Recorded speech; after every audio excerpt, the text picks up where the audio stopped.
Good morning, children. How are you? Welcome to Maths Class 6, Chapter 12, Ratio, Proportion and Unitary Method, Part 6, Exercise 12.1. Starts from question number 8. In a sports academy, there are 30 cricket players and 20 football players getting training. Find the ratio of the following in the simplest form. Number A, football players to cricket players. Children, ratio of football players to cricket players equal to 20 by 30. Why? Because football players, number of football players is 20 and number of cricket players is 30 given in the question. So 20 by 30 equal to 2 by 3. How? 0 and 0 cancelled, means कि 20 divided by 10 equal to 2 and 30 divided by 10 equal to 3, means 2 by 3 is in simplest form. Therefore the ratio is 2:3. Next, cricket players to football players. तो ratio of cricket players to football players equal to 30 by 20. ये reverse हो जाएगा केवल, क्योंकि यहाँ cricket पहले आ गया, football बाद में. तो 30 by 20. Again 0 0 cancelled, equal to 3 by 2 equal to 3:2. Next, football players to all players. Now number of football players equal to 20 given in the question, and number of cricket players equal to 30 also given in the question. You can find total number of players equal to 20 plus 30 equal to 50. Now you can find the ratio of football players to all players equal to 20 by 50. Football player is 20 and total number of player is 50. So 20 by 50 equal to 0 0 cancelled, 2 by 5 equal to 2:5. This is the correct ratio. Next, cricket players to all players. तो ratio of cricket players to all players equal to 30 by 50. Cricket player is 30 and total number of player is 50. Cancel out 0 and 0. You get 3 by 5 equal to 3:5. Move towards next question. Mr. Pillai earns rupees 18,000 per month. He spends rupees 12,000 and saves the rest. Find the ratio of the following in the simplest form. Number A, his income to expenditure. So first write, children, earning of Mr. Pillai equal to rupees 18,000 from the question. Spending of Mr. Pillai equal to rupees 12,000, means कि expenditure of Mrs. Pillai. Expenditure means खर्चा, earning means कमाई. ठीक है, तो कमाई है 18,000, खर्चा है 12,000. Therefore saving of mister Pillai क्या होगा children? Earning minus spending, means कि अर्निंग माइनस एक्सपेंडिचर होता है सेविंग. अर्निंग में से अगर एक्सपेंडिचर को माइनस कर दें तो बाकी बचा सेविंग. तो equal to rupees 18,000 minus rupees 12,000 equal to rupees 6,000. तो रुपीज़ 6,000 हो गया सेविंग. ठीक है. Now can find the ratio of his income to expenditure. तो इनकम है चिल्ड्रन 18,000 डिवाइडेड बाय एक्सपेंडिचर है 12,000. तो 18,000 बाई 12,000, 30 कैंसिल हो गया चिल्ड्रन. 18 बाई 12 को और सिंपल करेंगे तो क्या होगा चिल्ड्रन? कॉमन फैक्टर 18 और 12 का है 6. 6 goes to 18 in 3 times and 6 goes to 12 in 2 times, means 3/2. 3/2 equal to 3:2 is the required ratio. Next है children, his expenditure to savings. तो ratio of his expenditure to savings equal to 12,000 divided by 6,000. Expenditure find किए थे children 12,000 और saving था 6,000. 12,000 by 6,000, 30 cancel कीजिए, means कि 1000 से divide कर दीजिए तो 12/6 बचा. अगेन 6 बन जा 6, 6 2 जा 12 इक्वल टू 2/1 इक्वल टू 2:1, इधर रिक्वायर्ड रेशियो।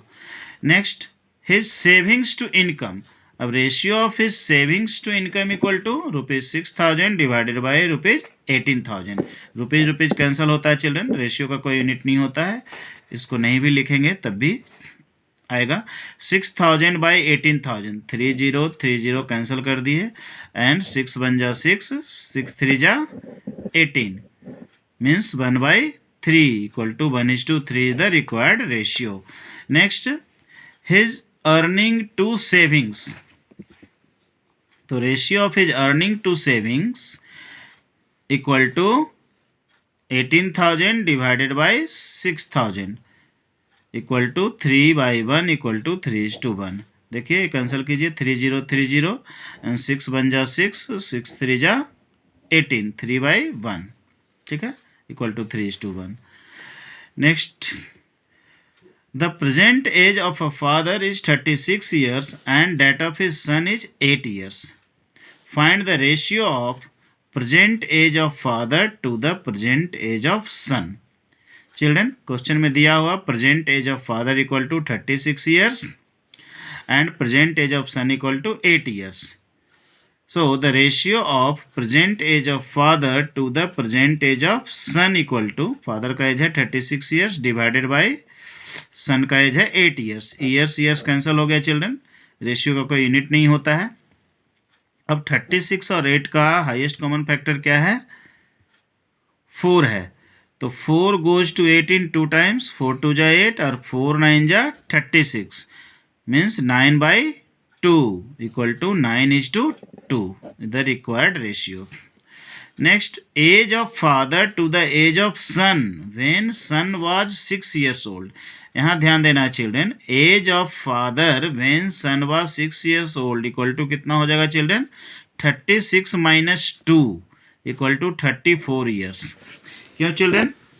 यहाँ कह रहा है कि सन जब 6 years का था तो फादर का एज कितना था, ये पहले फाइंड करना है। तो सन का प्रेजेंट एज है कितना चिल्ड्रन? 8 years।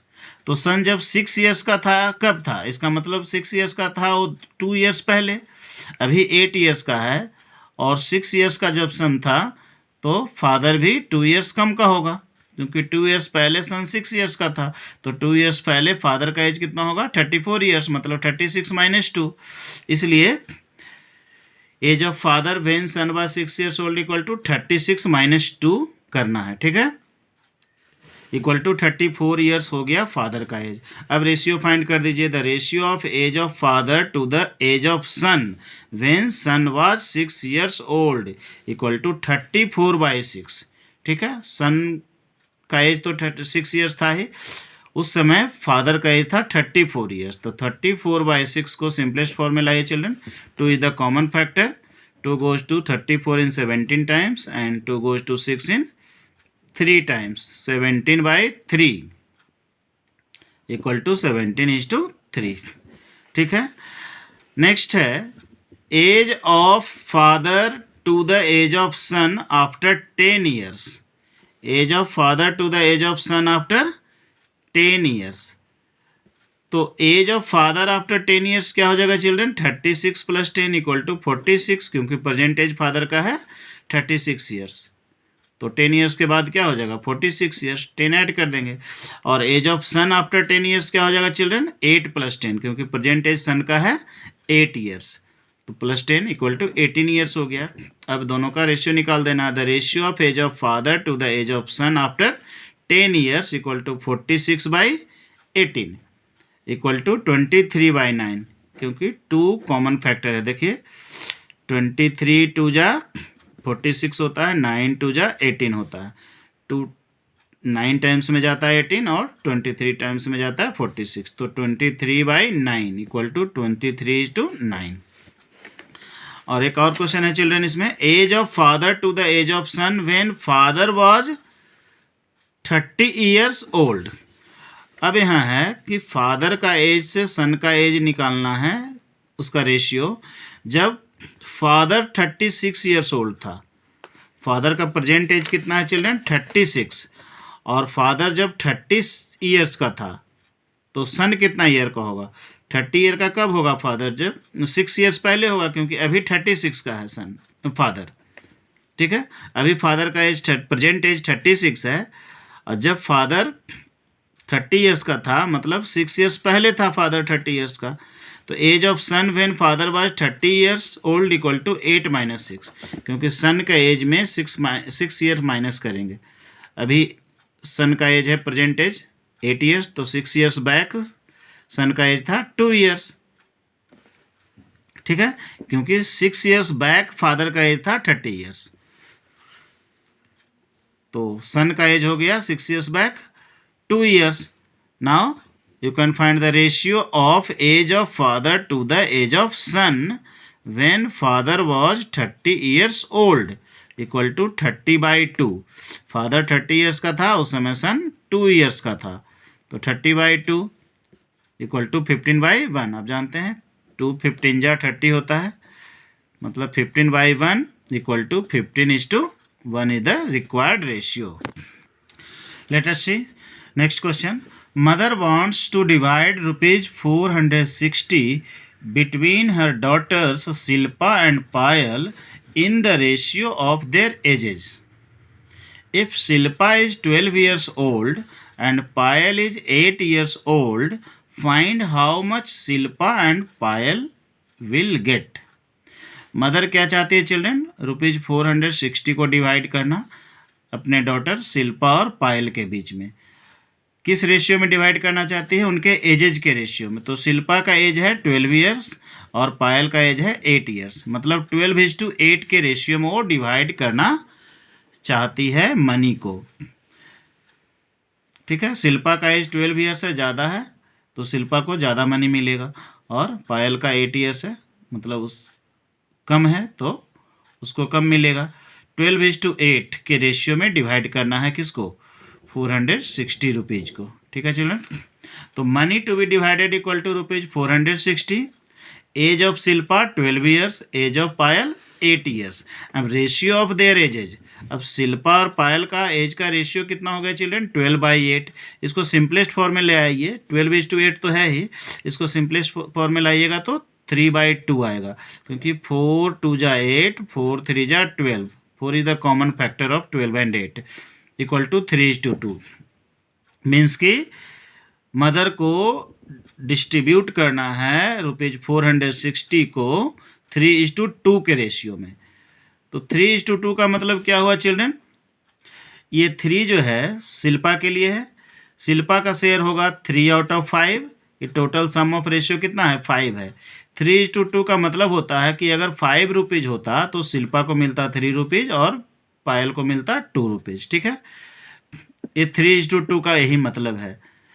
तो अगर 5 रुपीज़ होता तो, लेकिन रुपीज़ तो यहाँ है 460, तो कैसे निकालेंगे children? So rupees 460 is to be divided in the ratio 3:2। Now sum of ratio terms equal to 3 + 2 = 5। Sum of ratio term क्या है चिल्ड्रन? 5 है। ठीक है, तो शेयर ऑफ शिल्पा क्या हुआ? 3/5, 3/5, बट मनी इज 460, तो 3/5 ऑफ 460 कर देंगे। ठीक है, हर 5 रुपया में 3 रुपया शिल्पा को मिलेगा। ठीक है, 5 रुपीज़ में 3 रुपीज़ शिल्पा को मिलेगा और 2 रुपीज़ पायल को मिलेगा। तो इसका मतलब क्या हुआ कि 3/5 ऑफ रुपीज़ 460 करेंगे। ठीक है, तो 3/5 ऑफ मतलब क्या होता है? मल्टीप्लाई 460। तो शेयर ऑफ शिल्पा हो गया 3/5 × 460 इक्वल टू रुपीज़ 276। इसको कैंसिल कर लेंगे, देखिए 5 से 5 बन जा 5, 5 से भी कैंसिल हो जाएगा, 5 9 जा 45, और एक 1 कैरी बचेगा, 1 के ऊपर 0 कैरी करेंगे तो 10 बनेगा, 5 2 जा 10। ठीक है, तो 3 × 92, 3 × 92 इक्वल टू आएगा 276। तो शिल्पा का शेयर हो गया children 276, and share of Payal equal to 2/5 of rupees 460, क्योंकि पायल को मिलेगा 5 रुपीज़ में से 2 रुपीज़, 2/5, और इंटू कर देंगे 460। है ना, क्योंकि 460 रुपीज़ है total, equal to 2/5 into 460 equal to rupees 184। इसको भी कैंसिल करेंगे, 5 बन जा 5, अभी 5 से डिवाइड करेंगे 460 को, तो 5 9 जा 45, 1 पर 0 आया, 5 2 जा 10, 2 इंटू 92, ठीक है, 2 इंटू 92 इक्वल टू 184। तो इस ढंग से Shilpa will get rupees 276 and Payal will get rupees 184। और ध्यान देना है चिल्ड्रन, क्रॉस चेक कर लेना, 276 प्लस 184 करके कितना आएगा, टोटल मनी 460 आएगा, क्योंकि 460 रुपीज़ को डिवाइड किए 3:2 के रेशियो में, ठीक है। तो इस तरीके से किसी भी गिवन रेशियो में हम किसी भी अमाउंट को, किसी भी नंबर को डिवाइड कर सकते हैं। सम ऑफ रेशियो टर्म्स कर देना है, फर्स्ट का share first term out of total into money to be divided और नंबर टू बी डिवाइडेड, ठीक है। अब नेक्स्ट क्वेश्चन देखिए, in class 6 of a school having 50 students, 20 play cricket, 10 play table tennis and 15 play badminton. The remaining students do not play any games. No student is allowed to play more than one game. Find the ratio of the number of students playing cricket to the number who play table tennis. तो number of students who play cricket equal to 20, ये given है children, 20 cricket play करता है, ठीक है, 20 cricket. Number of students who play table tennis 10, ये भी दिया हुआ है, टेबल टेनिस 10 क्वेश्चन में। अब the ratio of the number of students playing cricket to the number of students who play table tennis equal to 20/10, ठीक है, 20/10। अब 20/10 कैसे कैंसिल होगा चिल्ड्रन, ये 0 0 कैंसिल कर दीजिए, तो 2/1 हो गया, तो 2/1 इक्वल टू 2:1। तो ये फर्स्ट रेशियो हो गया। क्रिकेट से टेबल टेनिस का रेशियो हो गया 2:1, क्योंकि क्रिकेट 20 है और टेबल टेनिस 10 है। सेकंड है कि playing table tennis to the number who play badminton, तो number of students playing table tennis equal to 10, ये तो गिवन है children, and number of students playing badminton equal to 15, ये भी गिवन है चिल्ड्रन क्वेश्चन में। The ratio of the number of students playing table tennis to the number who play badminton equal to क्या हो जाएगा, 10/15। अब 10 और 15 का हाईएस्ट कॉमन फैक्टर क्या है चिल्ड्रन, 5, 5 3 जा 15, 5 2 जा 10, सेम नंबर से हमको डिवाइड करना है न्यूमरेटर और डिनोमिनेटर को, तो 2/3 आया इक्वल टू 2:3, रिक्वायर्ड रेशियो हो गया। नेक्स्ट है playing some game to the number who do not play any game, यहाँ पर कैलकुलेट करना है चिल्ड्रन, प्लेइंग सम गेम किसका रेशियो निकालना है, उस स्टूडेंट्स का संख्या से जो कोई गेम खेलते हैं से किसका निकालना है, जो कोई भी गेम नहीं खेलते हैं। तो टोटल नंबर ऑफ स्टूडेंट कितना है चिल्ड्रन, 50, ठीक है, and number of students who play some game, जो गेम खेलते हैं उनका संख्या कितना है चिल्ड्रन, 20 + 10 + 15, क्योंकि 20 क्रिकेट खेलते हैं, 10 टेबल टेनिस और 15 बैडमिंटन, तीनों को ऐड कर देंगे, क्योंकि गेम प्ले करने वाला का नंबर यही है, 20 + 10 + 15 इक्वल टू 45। इट मीन्स कि 45 students play some games out of 50 students, ठीक है। टोटल नंबर ऑफ स्टूडेंट्स 50 है, जिसमें कि 45 स्टूडेंट्स कोई ना कोई गेम खेलता है, and number of students who do not play any game equal to 50 - 45 equal to 5, क्योंकि 5 स्टूडेंट्स ऐसा है जो कोई भी गेम नहीं खेलता है, 50 में 45 गेम खेलता है, बाकी बचा 5, 50 - 45 इक्वल टू 5, 5 ऐसा है जो कोई गेम नहीं खेलता है। तो हमको रेशियो निकालना है गेम खेलने वाला से गेम नहीं खेलने वाला का, ठीक है। Ratio of number of students playing some game to the number who do not play any game equal to 45/5 equal to 9/1 equal to 9:1, क्योंकि 5 बन जा 5, 5 9 जा 45, 5 goes to 45 in 9 times. तो रेशियो इज 9:1.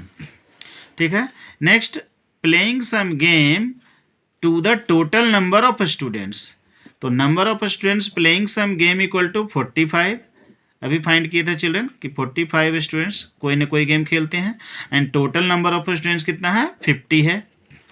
तो the ratio of number of students playing some game to the total number of students equal to 45 divided by 50 equal to 9/10. कैसे, 5 से cancel करते हैं, 5 9 जा 45, 5 10 जा 50 equal to 9/10 is in simplest form.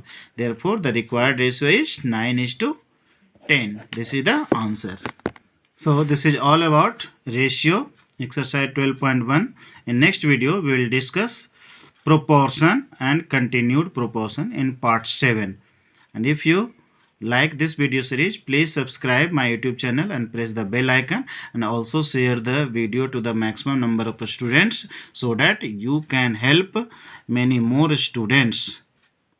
Thank you.